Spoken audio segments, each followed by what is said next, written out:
Баршаңызға сәлем. Бүгін синабон пісіреміз. Бір стакан ыстық сүтті ыдысқа құямыз. Бір шай қасық ашыткыны қосамыз. Тағы бір шай қасық қанты себеміз және араластырамыз.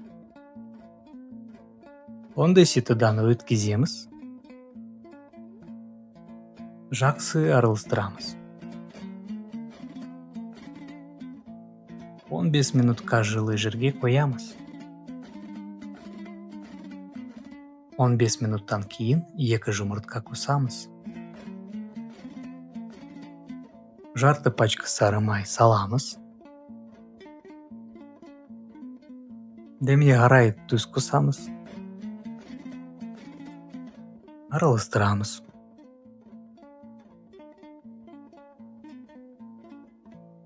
Бір пачка ванилин қосамыз.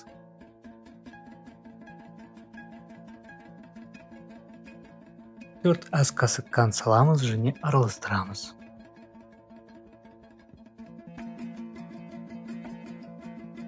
Тағы ұнды қосамыз.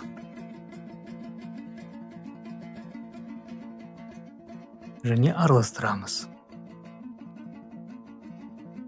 Бірнеше минут қамырды илейміз. Қамыр жұмсақ болуы керек.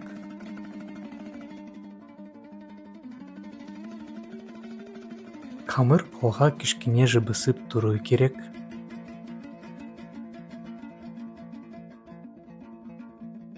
Енді жылы жерге қамырды 1 сағатқа қоямыз. Қазір начинканы пісіреміз. Жарты пачка сары май ыдысқа саламыз. 3 ас қасық қанты себеміз. 1 ас қасық корицаны себеміз. Барлығын араластырамыз.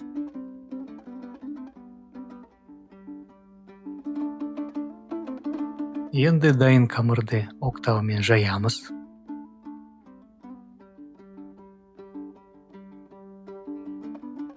Начинканы қамырдың үстіне жағамыз.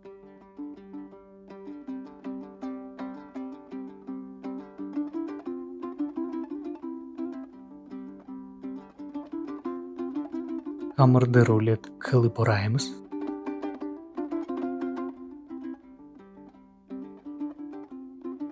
Рулетті бірдей бөліктерге жіппен бөлейміз.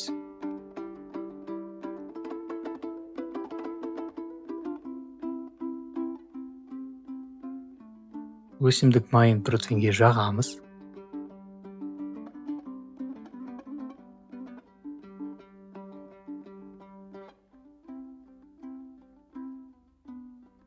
Синабондарды протеинге саламыз.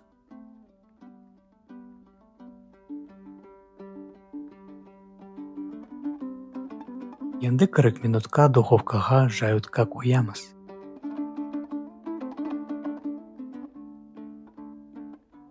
Қазір крем жасаймыз.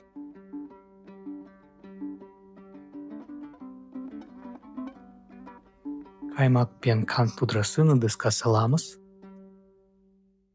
Және араластырамыз.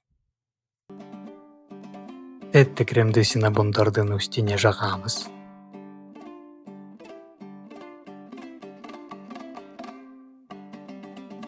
Синабондар өте дәмді болып шықты.